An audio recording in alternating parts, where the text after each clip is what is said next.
So this is going to be an extremely quick video just on one of the main things I've found in generators that seem to be a fault. If you want the long drawn out one on how to pull a generator apart, look through my vids there. You'll see that there's a long drawn out video showing you how to actually get things apart.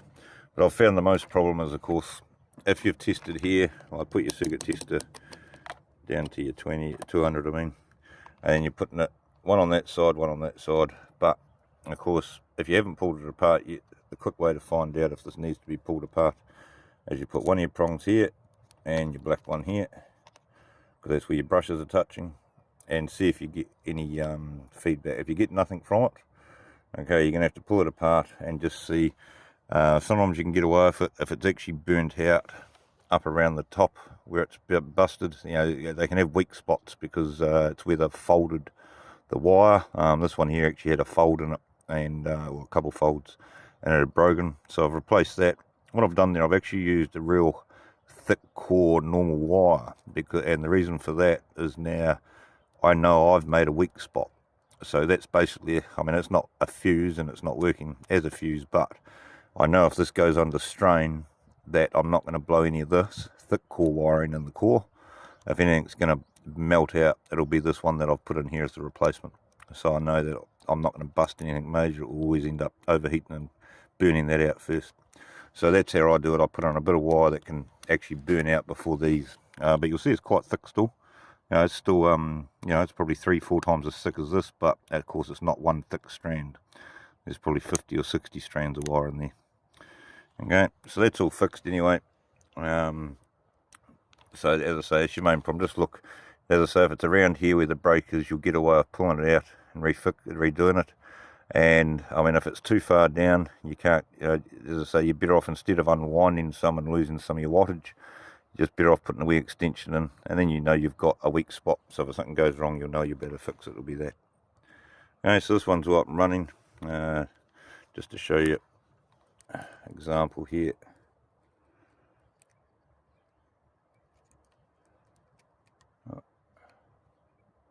Alright, so it's all good. So we're now up and running again. So as I say, very quick video. Just be careful when you do pull these out. If you've got bearing pullers, you'll see you've got the wee lash to put your hooks over to pull these out.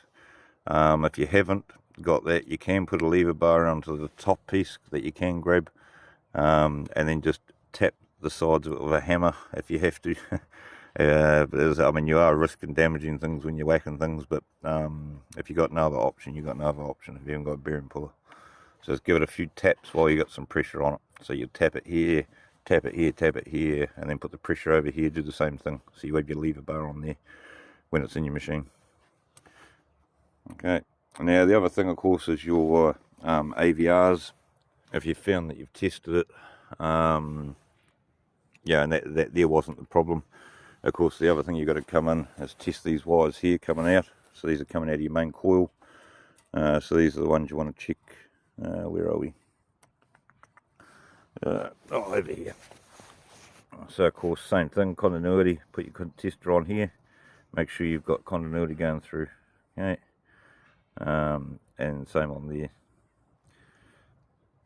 Now you'll see here, this one has actually got, so you can normally tell if something's overheated, these lines, these ropes will actually break on you. Okay, if you see that, that's going to be a huge problem. You'll know something major's happened. I mean, you can see here I've had a couple break here, but I've looked into it. It's obviously just a bit of wear and tear. There's no actual burnt out wires in amongst there. I mean, it could be caused maybe from the spider's nest in there. So I'm going to clean all that out just in case it's shorted anything out. It shouldn't do because these wires are actually coated. So, but just in case, we're going to clean all that crud out of there as well. But they're all fine. I've tested them. So if you test everything and everything's fine, your next thing will be here, your AVR. Okay, so just replace your AVR. Now, if your voltage thing, hopefully your voltage thing over here on your generator still works. My one, well, you can see my one doesn't even have the thing in it anymore, so my one's buggered. But once you've got it all plugged in, without bolting this in place, just have it connected. Under here, you'll see that wee screw there. Okay, so that's how you adjust it to get the right amount of voltage. and you'll look back at your gauge here until you get that up around at your 240. Okay, I mean, if you're somewhere with powers 120 volt, go down to that, or wherever you are. But in our country, it's 240 volt we want, so you'd adjust it until your gauge goes up to the 240. Now, if you find, like for tuning, for actually doing your carburetor tuning, so your air mixture, to know if you've got that right. Okay, so let's go over here, quickly show you. Oh, that's right, we're sideways. Everything's upside down at the moment. But you'll see that's your air mixture screw. Okay, where is it? Oh, I can't see. Oh yeah, there. So that's your air mixture screw. So plug yourself in a halogen light bulb, and if you see that, while it's running, the halogen light bulb's flickering, that's just because of your mixture screw. Okay, it's got nothing to do with the electricity part of it. It's you're getting your mixture right. So just wind that until your light stops flickering, or you get to a spot where it's flicking to the least amount anyway. You can normally get these pretty spot on, and then your lights don't flicker at all, and that's how you go about tuning everything up at the end of it. Okay, so best of luck. Hope that helps. As a short video. If you want a long drawn out one, step by step, pulling things apart, just look through the video list, you'll find something there. Right, have a good one. Hopefully you got your generator back up and running, you got some power.